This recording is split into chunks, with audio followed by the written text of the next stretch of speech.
What is up, YouTube? Third Impact here. Just finished writing my final exam for school, so I couldn't be happier.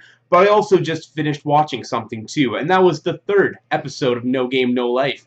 And I gotta say, this episode has definitely cemented this show as something I'm gonna be watching each and every week, because it is just awesome. So with the dynamic of Sora and Shiro, you could maybe see this show possibly devolving into something a little more fan service heavy and, with a little bit less substance. And the second episode did not help that case by any means. It had some heavy fan service elements, not ones that I particularly minded, but this show is definitely one where you have to have at least a bit of a stomach for fan service, even though they cut down on it significantly in the third episode. The second episode also introduced some pretty heavy comedic elements, which were very in-your-face and anime-like, very beat you over the head with it, and it's like all over the place. But I was laughing my ass off, and I actually found the comedy in the show hilarious, as well as very few references. I don't like shows that are really bogged down with a lot of referential humor, but I mean, there was a JoJo reference in the second and the third episode, amazing ones, as well as a Phoenix Wright reference in the third episode, and as far as I remember, maybe a few others, but I mean, it's not heavy on the references, which I like, and the ones that they have made are all awesome, so that's great. But while the second episode introduced the comedy and the fan service, it also introduced the potential for this show, going over the different races that make up this world, the Exceed, and how humans are the lowest of the low on the very bottom, but how there's elves, there's like beast creatures, there's old Deus and phantasmas and elementals, and it just really intrigues me to see how a human being, even blank, is going to be able to go up against these sorts of otherworldly beings who obviously have ways of cheating that will not be detectable by any means that a cell phone can provide. And that's another weird thing that struck me especially in the third episode, is they have this cell phone out quite a bit, using it for taking pictures, for gathering evidence on trying to find out cheating, this sort of thing. And I just think that they should really keep that on the down low. They're very liberal about waving that thing around, and I wouldn't be surprised if some higher up was like trying to get that thing confiscated or inspected or something. I mean, people could call them out for cheating. I mean, they're sure they could justify that they weren't in certain situations, but I mean, I'm sure that that camera could get them in a lot of shit. So I think they should be a little bit more sneaky about this otherworldly device they're just flaunting. I don't want to get into too much plot summary because I am covering 2 episodes in this one. But basically, this new character that has joined the harem, Steph, she's the princess of the old king, and because things are just decided through games in this world, she isn't automatically the inheritor of this kingdom. She has to gamble for it just like everybody else. But she loses everything to this mysterious figure, Zell, and approaches Sora for help. She loses in this really over-thought-out game of rock, paper, scissors, and Sora tells her that the requirements or the reward for the game for himself are that Sora falls in love with him. So she has to join his harem, essentially as like his slave or something, but they're all friends. It's all very happy and good, so don't worry about that. And the second episode ends with this Zell character returning with the dress that she had won off of her, which was inherited from her grandfather. And she's like, oh, you want this dress back? Bam! Just drops it on the ground like a bitch. And Sora goes and picks it up and is like, sorry, according to the rules, this belongs to you now. And I thought that at that second, when she turned around and walked the other way, Sora was going to grab her and challenge her to a game for it. But we get that very early on in the next episode. But it actually begins with him confronting her in front of this whole council who are about to like crown her the new queen, that she's cheating. She's been spotted by Shiro and Sora in the inn earlier with their phones. She has an elf that's helping her. Another thing that I found very strange, because as soon as she calls her out for having that elf helper, she's like, oh, I see what you're doing here, having an elf helper and then trying to pin the blame on me, huh? It's like, what kind of a comeback is that? And Sora's like, yeah, that's a good comeback. And then Zell's like, hey, elf helper, Get out of here. And then the elf leaves. So doesn't that immediately pin that on her?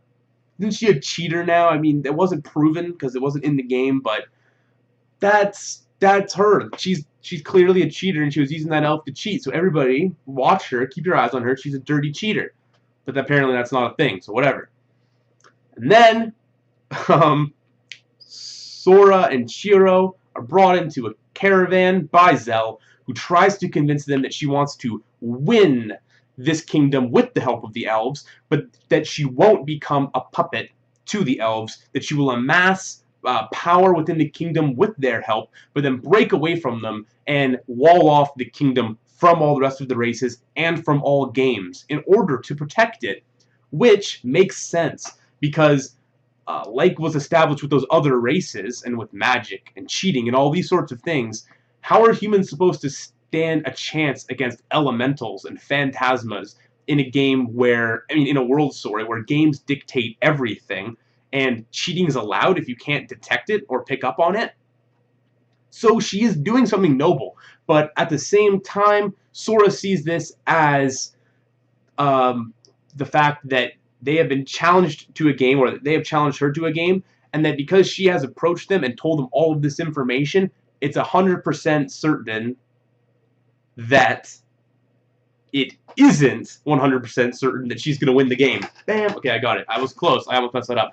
But no, by her approaching him, he now realizes that there is a small chance that they can win the game that they're about to have. Because if not, she would have just approached them, played the game, used the magic, cheated with the elves, all this sort of thing, and not told them anything. So Sora and Shiro, there's that shred of hope. There's confidence that they can win this game. And as blank, this shouldn't be a problem. Especially because we learned that the game is chess. So Shiro defeated Tet, the god of this world, in chess in the first episode. Clearly, this isn't going to be much of an issue. There has to be a little bit more to it other than the chess pieces have minds of their own and move to the places where the players tell them to. But as we quickly learn, the fact that the pieces have minds of their own extends far beyond them just being able to move a few more spaces if they feel like it and break a few rules. It literally becomes a game in which you are strategizing and commanding troops, not pieces of chess on a chessboard. Because it gets to the point where Shiro, even though she's winning based on only making these limited moves, once she's finally lined herself up with pieces, since they have a mind of their own, they won't put themselves in harm's way for Shiro and won't win. Like, she can't make any progress. It's completely one-sided. So at the beginning of the match, Shiro and Sora have Zell decide and agree upon them playing as one person so they can swap in and out.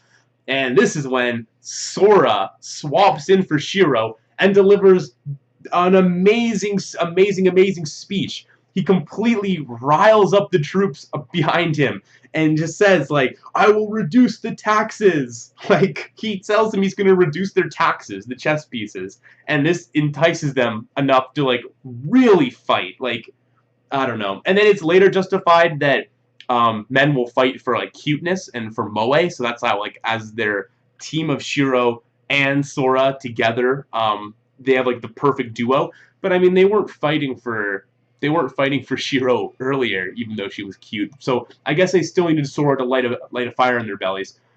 But that part was just so amazing. Just the way he riles up these chess pieces and like all the ridiculous things he promises them.